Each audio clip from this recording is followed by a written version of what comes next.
सूर्य संवेदना पुष्पै दीप्ति कारुण्य गंधने लब्ध्वा शुभम नववर्षे अस्मिन् कुर्यात् सर्वस्व मंगलम। नमस्कार बच्चों, संस्कृत विषय की कक्षा सप्तम के भाग 1 में आप सभी का स्वागत है। आज का प्रकरण मम दिनचर्या का है। तो आज बच्चों हम षष्ठः पाठा मम दिनचर्या पढ़ेंगे। दिनचर्या अर्थात प्रतिदिन होने वाले क्रियाकलाप। इसमें हम कत्वा, तुमुन और ल्यप प्रत्ययों को पढ़ेंगे। तो सर्वप्रथम प्रत्ययों के नियम। कत्वा प्रत्यय, इसका अर्थ होता है करके या कर। इसका प्रयोग धातु के साथ किया जाता है। कत्वा का त्वा ही धातु के साथ जोड़ा जाता है। जैसे पठ धन कत्वा, पठ अर्थात पढ़ना, कत्वा प्रत्यय करके या कर जुड़कर बना पठित्वा, अर्थ हुआ पढ़कर। गम धन कत्वा, गम अर्थात जाना, कत्वा करके जुड़कर बना गत्वा, अर्थ हुआ जा करके। अब इन्हीं को हम अगर वाक्यों में प्रयोग करते हैं तब कैसे इनका प्रयोग किया जाता है इसे देखते हैं। अहम पठित्वा लिखामि, मैं पढ़कर लिखता हूँ। रामः गृहं गत्वा विश्रामं करोति, राम घर जाकर विश्राम करता है। तीसरा उदाहरण, त्वं लिखित्वा पठसि, तुम लिखकर पढ़ते हो। अब आगे और उदाहरण देखेंगे।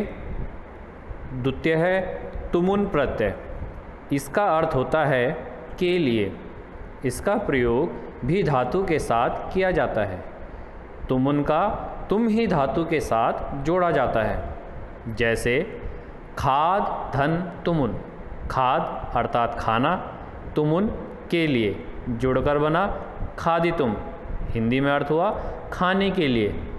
दूसरा पठ धन तुमुन, पठ अर्थात पढ़ना, तुमुन के लिए जुड़कर बना पठितुम, हिंदी में अर्थ हुआ पढ़ने के लिए। वाक्य में अगर इनका प्रयोग करेंगे तो बनेगा गीता खादितुम गृहम आगच्छति, गीता खाने के लिए घर आती है। दूसरा उदाहरण, राहुलः पठितुम विद्यालयम गच्छति, राहुल पढ़ने के लिए विद्यालय जाता है। तीसरा प्रत्यय देखेंगे ल्यप प्रत्यय। इसका अर्थ है करके या कर। बच्चों, कत्वा प्रत्यय भी करके या कर अर्थ का बोध कराता है, परंतु इन दोनों में अंतर मात्र इतना है कि ल्यप उपसर्ग युक्त धातु के साथ जोड़ा जाता है। ल्यप का यह ही धातु के साथ जोड़ा जाता है।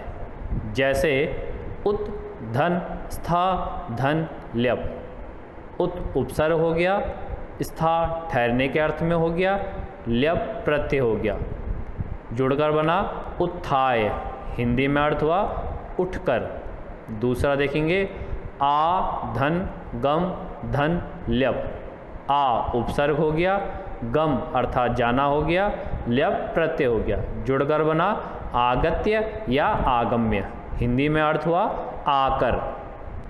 वाक्य में अगर इनका प्रयोग करेंगे तो बनेगा अहम प्रातः उत्थाय भ्रमामि, मैं सुबह उठकर घूमता हूँ। दूसरा उदाहरण देखेंगे, त्वं विद्यालयम आगम्य या आगत्य प्रार्थनाम करोषि, तुम विद्यालय आकर प्रार्थना करते हो।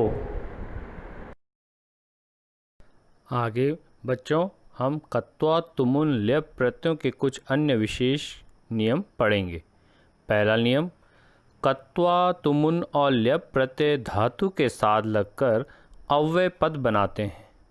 इनके रूप कभी भी परिवर्तित नहीं होते, अर्थात सभी विभक्तियों, पुरुषों, लिंगों और वचनों में समान रहते हैं।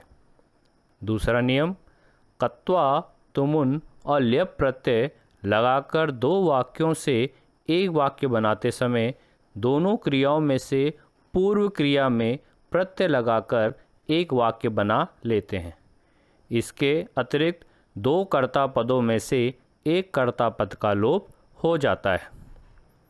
जैसे उदाहरण देखेंगे हम, रामः गृहं गच्छति, राम घर जाता है।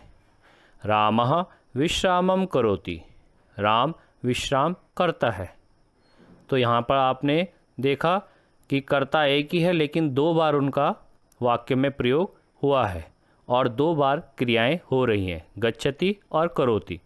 तो पूर्व क्रिया अर्थात गच्छति क्रिया में हमने प्रत्यय लगाकर उसे एक वाक्य में परिवर्तित करना है।